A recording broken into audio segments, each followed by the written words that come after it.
Hai Sobat Rebahan, selamat datang di channel hiburan kaum rebahan. Admin akan melanjutkan membacakan sebuah cerita novel yang sangat menarik, yang sangat seru, yang sangat menghibur, yang sangat layak untuk diikuti dari awal hingga akhir. Tetapi sebelum melanjutkannya, pastikan kalian sudah subscribe channel ini dan aktifkan lonceng notifikasinya agar tidak ketinggalan jika admin upload video terbaru. Jika kalian menyukai video seperti ini, jangan lupa like. Jika berkenan, share juga ke teman lainnya agar teman lainnya mendapatkan informasi hiburan di channel ini. Baik, kita lanjutkan di part ke-230 bertepatan dengan bab ke-1087. Pada saat ini di antara para tamu yang secara khusus datang ke pesta ulang tahun Song Wanting, sebenarnya tamu yang benar-benar ditunggu adalah dalam hatinya adalah Yi Chen.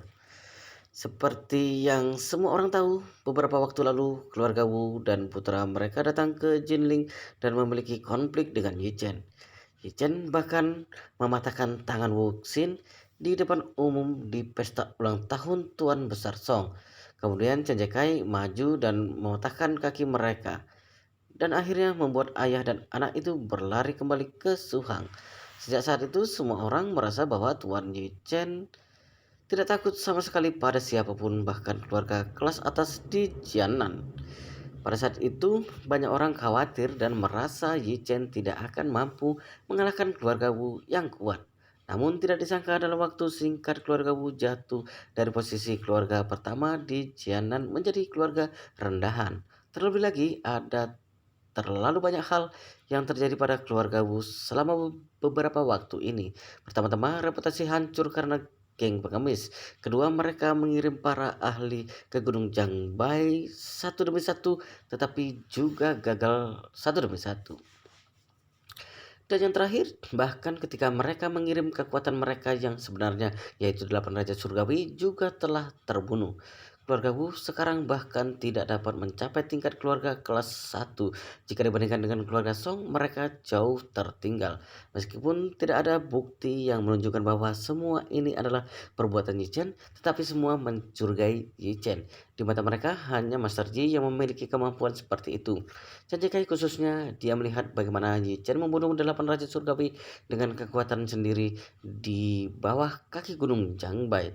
Jadi pada saat ini Yi Chen di matanya adalah dewa, dewa dari segala dewa. Chen Jekai adalah orang pertama yang datang menghampiri Yi Chen. Dia berjalan cepat ke arah Yi Chen dan bahkan segera berlutut pada Yi Chen. Karena hari itu di Gunung Jangbai, Yi Chen memberi kejutan yang terlalu besar, jadi pandangannya pada Yi Chen juga berubah. Tapi dia segera tahu bahwa Yi Chen memahaminya, jadi dia hanya bisa menyapa Yi Chen hanya baik dan hormat. Tidak ada yang tahu bahwa dia adalah tuan muda dari keluarga Yi, dan semua orang terpikir Chen Jekai mencarinya untuk menunjukkan Feng Shui atau hal lainnya. Setelah itu datanglah Wang Dongsu dengan mengenakan gaun seksi berwarna perak cerah. Dalam kesan, Yi Chen, Wang Dongsu selalu menjadi jenis kecantikan yang seksi dan tidak bisa dibandingkan dengan siapapun. Apalagi hari ini Wang Dongsu sangat seksi dan mempesona, apalagi statusnya juga berasal dari keluarga yang sangat bagus. Orang yang tidak tahu, jika mereka melihat Wang Dongsu saat ini, mereka akan berpikir bahwa dia adalah dewi yang seksi. Wang Dongsu tentu saja mengetahui identitas Yi Chen sebagai tuan muda dari keluarga Yi, tapi dia tidak tahu banyak tentangnya. Lagi pula, dia bukan anggota keluarga di Jinling. Dia juga tidak terlibat dalam hubungan orang-orang metafisik itu. Oleh karena itu, hal-hal yang Yi Chen lakukan sebagai Master Yi dan Yi Chen yang diketahui Wang Dongsu sangat berbeda. Wang Dongsu ingin memanggilnya Tuan Muda, tapi karena begitu banyak orang di sini, dia hanya bisa memanggilnya dengan sopan, Tuan Yi. Yi Chen mengangguk sambil tersenyum dan berkata, "Nona Wang sangat cantik hari ini. Saya tidak menyangka bahwa wakil presiden grup di Hao ternyata adalah wanita yang begitu cantik." Wang Dongsu tersipu dan berkata, "Tuan Yi, Anda terlalu menyanjung saya." Setelah itu Wang Dongsu berkata sambil tersenyum, Tuan Ji, saya tidak tahu apakah Anda punya waktu untuk datang ke grup di Hao untuk berkunjung. Kata-kata Wang Dongsu membuat wajah Ji Chen memerah. Dia tahu bahwa presiden grup di Hao tidak cukup kompeten. Biasanya dia tidak akan pergi ke grup di Hao, dia akan menanyakan langsung masalah di grup di Hao pada Wang Dongsu. Seperti yang dikatakan Wang Dongsu barusan, sepertinya dia ingin Yi Chen sering berkunjung ke grup di Hao. Memikirkan hal ini, dia tersenyum dan berkata kepada Wang Dongsu, "Untuk Presiden Wang yang begitu cantik, saya akan sering berkunjung ke grup di Hao. Terima kasih atas keramahan Anda." Saat Wang Dongsu mendengar ini, wajahnya yang cantik tak tertandingi menjadi merah padam. Saat ini, si Tianqi juga mengajak Chen Xiaozhou untuk menghampiri Yi Chen. Chen Xiaozhou menatap Yi Chen dengan mata indahnya yang penuh kelembutan. Pada saat yang sama, hatinya mulai merasa resah. Dia selalu merasa bahwa Master Yi akhir-akhir ini tampaknya kurang peduli padanya dan kakeknya. Karena dia sudah lama tidak pernah melihat Master Yi pergi ke ruang pengobatan lagi. Selama beberapa waktu ini dia jadi tidak memiliki kesempatan untuk melihatnya meskipun dia merindukannya. Si Tiangki tidak terlalu memikirkan cucunya, dia hanya merasa bahwa dia belum melihat Tuan Yi beberapa hari. Setelah minum pil permajaan, dia merasa bahwa sangat penting baginya untuk kembali ke masa muda setiap hari. Jadi setiap saat dia sangat berterima kasih kepada Yi Chen. Jadi dia berjalan dan membungkuk kepada Yi Chen dengan mengapalkan tangannya untuk memberikan hormat. Dia berkata dengan sopan, "Master Yi, saya belum melihat Anda selama beberapa waktu. Saya ingin tahu bagaimana keadaan Master Yi akhir-akhir ini." Yi Chen tersenyum lembut. Dokter Saktisi, jangan terlalu sungkan. Saya sangat baik-baik hari ini. Bagaimana dengan Anda? Si Tiangki berkata dengan serius. Berkat Master Yi, saya merasa sempurna setiap hari sekarang. Saya merasa sempurna setiap hari sekarang. Terima kasih Master Yi karena telah memberi saya kesempatan besar. Chen berkata sambil tersenyum. Anda juga mengatakan bahwa ini merupakan kesempatan Anda, jadi Anda tidak perlu terlalu sungkan. Qin Aksu yang sedang mencicipi makanan menutup langsung berdebar kencang ketika melihat Yi Chen tiba datang. Sebelum saat dia berbicara dengan Yi Chen, wajahnya memerah.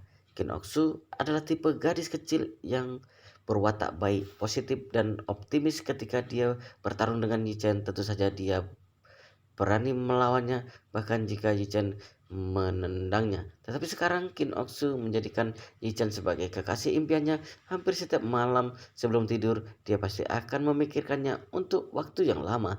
Selain itu Qin Oksu sering memimpikan Yi Chen dalam mimpinya, dan terkadang dalam mimpinya dia bermimpi melakukan sesuatu yang memalukan dengan Yi Chen.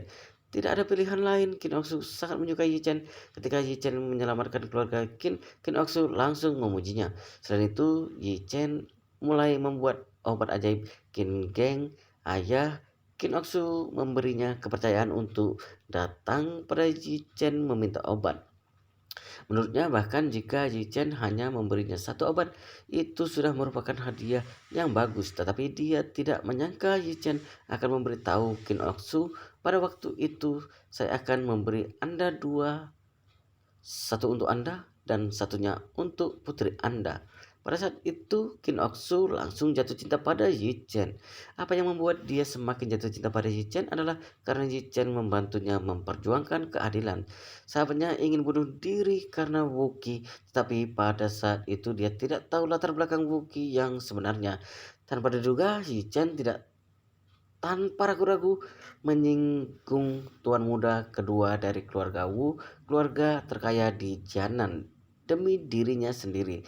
Terlebih lagi dia membuat tuan muda kedua dari keluarga Wu begitu sengsara. Sejak saat itu Yi Chen menjadi dewa di hati Qin Oksu, yang merupakan dewa yang sangat dicintai Qin Oksu. Saat ini melihat kekasih impiannya akhirnya tiba, Qin Oksu menunjukkan semua perasaannya di wajahnya. Dia menarik ayah dan menghampiri Yi Chen. Begitu dia berada di depannya, wajahnya tersipu.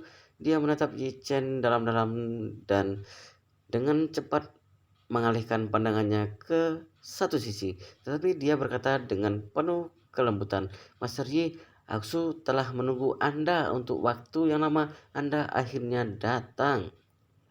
Yi Chen Ketika Yi Chen melihat Qin Oksu memerah karena malu.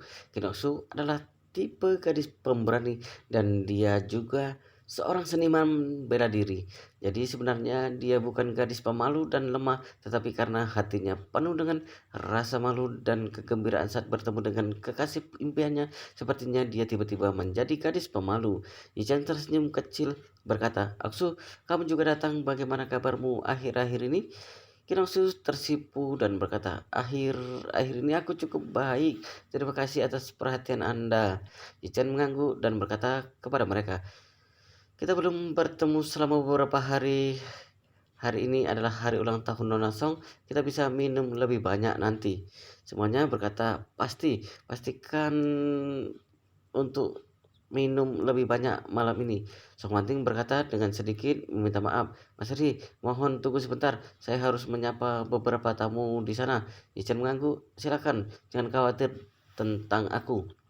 Song Manting mengucapkan selamat tinggal kepada semua orang dan semua orang yang berada di sini mengajak Ichen ke ruang penjamuan untuk minum koktail. Ichen langsung setuju dan kemudian berjalan ke sisi ruang perjamuan yang dikelilingi untuk orang-orang. Karena Ichen menjadi pusat perhatian semua orang, Qin Oksu merasa dia tidak bisa mendekatinya. Hal ini membuatnya merasa cemas. Ketika Ichen melihat Qin Oksu yang ragu-ragu untuk mengatakan sesuatu, dia bahkan terus didahului orang lain. Jadi Ichen berhenti berbicara dengan orang lain dan bertanya kepadanya, Oksu, apakah kamu ingin mengatakan sesuatu? Qin Oksu mendengar ini, dia mengangguk dengan gembira dan berkata, benar, Mas Serji, saya ingin mengatakan sesuatu secara pribadi. Apakah Mas Serji memiliki waktu? Selesai berkata, sepasang mata besar itu menatap Yichen menunjukkan harapan dan permohonan. Yichen masih memiliki kesan yang baik tentang Qin Oksu. Pertama, Qin Oksu sangat mandiri dan tidak memiliki masalah buruk dengan keluarganya. Kedua, Qin Oksu sebagai seorang gadis kecil dalam keluarga besar dapat berlatih seni bela diri dengan keras yang sangat langka di antara gadis dari keluarga kaya. Jadi Jichen berkata kepadanya, bagaimana jika kamu menemaniku berkeliling? Qin Oksu mengangguk dengan penuh semangat ketika dia mendengar ini. Melihat adegan ini, Qin Geng tersenyum senang. Dia terutama menantikan perkembangan hubungan antara Yichen dengan putrinya. Menurutnya, bahkan cinta Qin Oksu kepada Yichen juga merupakan berkah bagi keluarga Qin dan juga berkah Qin Oksu. Melihat Qin Oksu mengikuti Yichen keluar dari pintu, Chen Xiaojiao melihatnya dengan iri. Dalam hatinya, mengapa dia tidak memiliki lebih banyak kontak fisik dengan Yi Chen, tetapi dia juga tidak memiliki peluang bagus. Selain itu, dia tidak seberani Qin Oksu. Dia tidak akan berani berbicara langsung dengan Master Yi di depan begitu banyak orang. Saat ini, Yi Chen dan Qin Oksu keluar dari pintu dan pergi ke halaman villa keluarga Song. Kemudian dia berhenti memandang Qin Oksu dan berkata dengan senyum tipis, baiklah gadis kecil, ada apa kali ini? Teman-temanmu tidak mengganggumu lagi kan? Qin Oksu tersenyum malu-malu dan berkata, Master Yi, Oksu mencari Anda kali ini. Sebenarnya Qin Oksu sangat malu sehingga dia tidak tahu bagaimana mengatakannya. Yi Chen berkata sambil tersenyum, apakah ini si kecil Qin Oksu yang aku kenal sebelumnya? Qin Oksu yang ku kenal sangat berani, bahkan berani bertarung denganku saat berada di Guan Street. Kenapa Qin Oksu bahkan tidak bisa berbicara dengan baik di depanku sekarang? Qin Oksu merasa lebih malu ketika dia mendengar ini. Dia berkata dengan gugup dan malu-malu, Master Yi, pada awalnya saya tidak tahu seberapa kuat Anda dan saya juga tidak tahu tentang Taisan. Jadi jangan tertawakan saya. Selain itu, dia mengingat saat Jichen menendangnya, tapi dia tetap merasa bahagia, tetapi gadis remaja yang sedang jatuh cinta pada umumnya. Kemudian dia mengumpulkan keberanian dan berkata pada Yi Chen, "Master Yi, aku sebenarnya ingin mengundang Anda untuk menonton kompetisi gulat gaya bebas perguruan tinggi internasional yang diadakan di Jinling tahun ini." Yi Chen mengerutkan kening. Kompetisi gulat gaya bebas perguruan tinggi internasional. Yi Chen tiba-tiba memikirkannya dengan hati-hati. Wei Liang pernah berkata kepada dirinya bahwa sepertinya Kobayashi Pharmaceutical mensponsori kompetisi itu untuk mempromosikan obat baru mereka, pil pencernaan Xiaolin. Hichan ingat bahwa Qin Oksu telah berlatih seni bela diri, jadi dia bertanya dengan penasaran, "Oksu, apa kamu juga akan ikut serta dalam kompetisi ini?" Qin Oksu tersipu, mengangguk dan berkata, "Benar, Mas Ri. Oksu akan bertarung atas mewakili mahasiswa Cina kali ini." Hah? Hichan terkejut lalu berkata, "Bukankah sangat sengit? Apa kamu punya kepercayaan diri untuk memenangkan kejuaraan?" Qin Oksu dengan malu-malu berkata, "Saya tidak berpikir untuk memenangkan kejuaraan ini karena kali ini pemain unggulan dari Jepang masih sangat kuat. Dia juga kandidat terbaik untuk memenangkan kejuaraan saat ini dan kekuatannya benar-benar jauh lebih baik daripada saya." Setelah itu Qin Oksu berkata lagi, "Tapi saya tidak akan berkecil hati. Tujuan saya adalah untuk masuk ke 3 besar." Izan tersenyum dan berkata, "Mimpi hanya dapat diwujudkan jika kamu memiliki keberanian.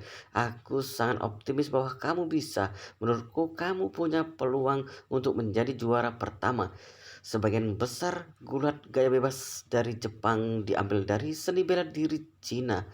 Pada saat itu kamu harus memenangkan kejuaraan untuk kejayaan negara kita dan memberikan pelajaran pada pemain Jepang dengan baik. Memenangkan kejuaraan di wilayah Cina sama saja memenangkan kemuliaan bagi negara kita." Ken Oksu dengan gembira bertanya, "Mas Adi, apakah Anda benar-benar percaya bahwa Oksu dapat mengambil juara pertama?" Yichan mengangguk. "Tentu saja, aku sangat optimis bahwa kamu bisa." Ken Oksu berkata dengan gembira, "Mas Adi, bisakah Anda datang untuk melihat kompetisi Oksu pada saat itu?" Yichan setuju tanpa ragu-ragu dan berkata, "Jangan khawatir, aku akan pergi ke sana dan menyemangatimu." Yeay! Qin Oksu melompat dengan gembira.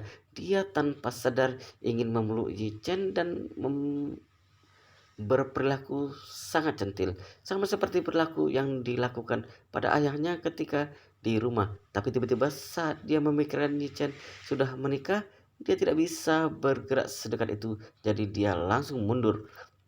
Ichan bertanya kepada Qin Oksu saat ini, "Oh ya, Oksu, aku memberi ayahmu 2 obat ketika aku berlatih membuat obat ajaib. Apakah ayahmu meninggalkan satu untukmu?" "Ya." Qin Oksu mengeluarkan sebuah kotak kecil dari saku dalam mantelnya. Setelah membukanya, kotak itu berisi obat yang diberikan Yi Chen padanya. Dia tersipu dan berkata, "Obat yang Master Yi berikan pada saya malam itu selalu saya simpan di dekat tubuh saya." Yi Chen mengangguk dan berkata, "Obat ini akan sangat membantu kesehatanmu. Jika kamu merasa lelah atau sangat lemas suatu saat, minumlah obat itu."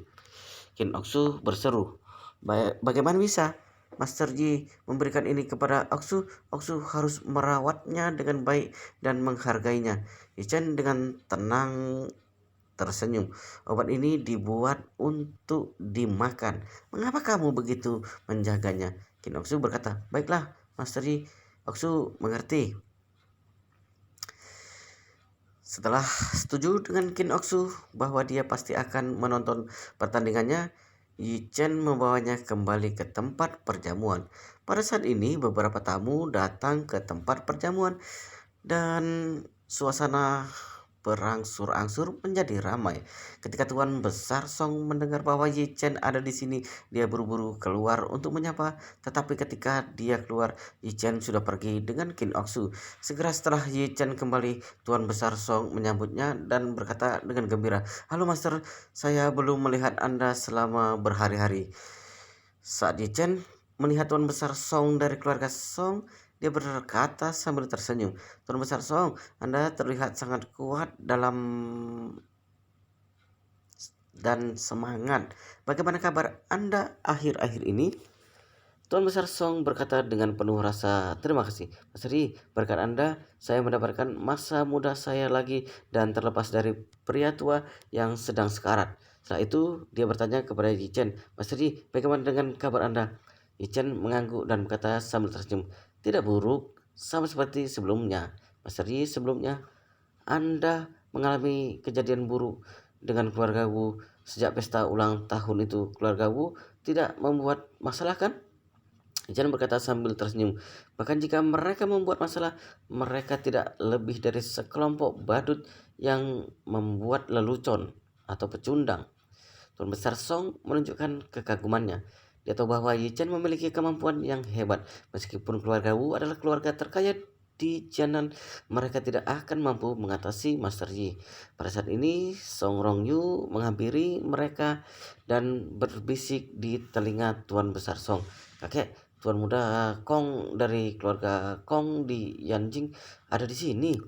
Tuan Besar Song terkejut dan berkata, "Tuan Muda Kong benar-benar ada di sini?" "Ya," Song Rongyu berkata, "mobil Tuan Muda Kong baru saja memasuki area villa. Sepertinya akan segera tiba." Tuan Besar Song mengangguk dan berkata, "Panggil Song Wanting, ayo keluar untuk menemuinya." Setelah itu, dia berbalik dan berkata pada Yi Chen dengan wajah menyesal, "Master Yi, tolong maafkan saya atas salam saya yang buruk. Anda tamu terhormat lain yang datang dari Yanjing. Saya akan keluar untuk menemuinya." Yi Chen tidak menanggapinya serius dan mengangguk dengan lembut. Chen Jeka yang berada di sebelahnya sedikit terkejut. Dia berbisik kepada Yi Chen, "Tuan Muda, keluarga Kong di Yanjing adalah keluarga kelas atas tingkat kedua. Kekuatannya keseluruhannya, keluarga Kong dapat menempati peringkat ke-6 atau ke-7 di Yanjing. Meskipun jauh lebih buruk daripada keluarga Yi, aset keluarga mereka telah bertambah hingga 500 sampai 600 miliar. Keluarga Song hanya memiliki dari 100 miliar dari mereka. Masuk akal untuk mengatakan bahwa keluarga Kong tidak akan memandang rendah keluarga Song. Saya tahu mengapa tuan muda mereka datang ke sini." Ichan berkata dengan senyum dingin, "Meskipun aku tidak tahu situasi spesifik keluarga Kong, dengan kekuatan keluarga Kong di tempat seperti Yanjing yang merupakan tempat di mana banyak orang memiliki kemampuan luar biasa, akan sangat sulit melangkah lebih jauh jika mereka tidak memiliki kekuatan di area lokal. Menurutmu apa yang akan mereka lakukan?" Cendekai memikirkannya dengan hati-hati dan berkata, "Jika mereka tidak memiliki kekuatan di area lokal, mereka hanya dapat berkembang dan menyebar ke area sekitarnya." Kemudian dia bertanya dengan heran, "Tuan Muda, maksud Anda keluarga Kong mungkin ingin berkembang di Jinling?" Yi Chen berkata sambil tersenyum, "Jinling hanyalah batu loncatan. Orang-orang dari keluarga Kong pasti telah menyadari bahwa ini adalah kesempatan yang baik untuk pergi ke Jianan. Karena karena keluarga Wu telah menyerahkan posisi pertama Jianan, maka kuncinya sekarang adalah siapa yang harus menjadi keluarga dengan posisi pertama selanjutnya. Meskipun kekuatan keluarga Song sedikit lebih lemah, tetapi dia memiliki peluang. Jika aku adalah manajer keluarga Kong, aku akan mencari keluarga dengan kekuatan yang relatif baik di Jianan dan kemudian bersatu dengannya untuk membantuku menjadi keluarga terkaya di Jianan. Pada saat yang sama, aku akan membuatnya setia padaku dan menjadikannya sebagai kekuatan eksternal. Dengan begitu, aku telah memperluas kekuatanku di Jianan dan pada saat yang sama aku telah meletakkan pondasi yang kuat di sana." Janjakai berkata, "Tuan Muda, saya mengerti maksud Anda. Tampaknya keluarga Kong ingin bekerja sama dengan keluarga Song." Yi-chan mengangguk. "Keluarga Kong datang ke pesta ulang tahun Nona Song saat ini. Menurutku mereka memiliki niat yang lebih dalam. Mereka bahkan mungkin ingin menikahi dengan gadis dari keluarga Song." Wow, ceritanya sangat seru sekali guys. Tapi sepertinya di part ini sampai di sini dulu. Kita akan lanjutkan di part berikutnya di video selanjutnya. Pastikan kalian sudah subscribe channel ini dan aktifkan lonceng notifikasinya agar tidak ketinggalan jika admin upload video terbaru. Jika kalian menyukai cerita seperti ini, jangan lupa like. Jika berkenan, share juga ke teman lainnya agar teman lainnya mendapatkan informasi hiburan di channel ini. Oke, kita lanjutkan di part berikutnya di video selanjutnya.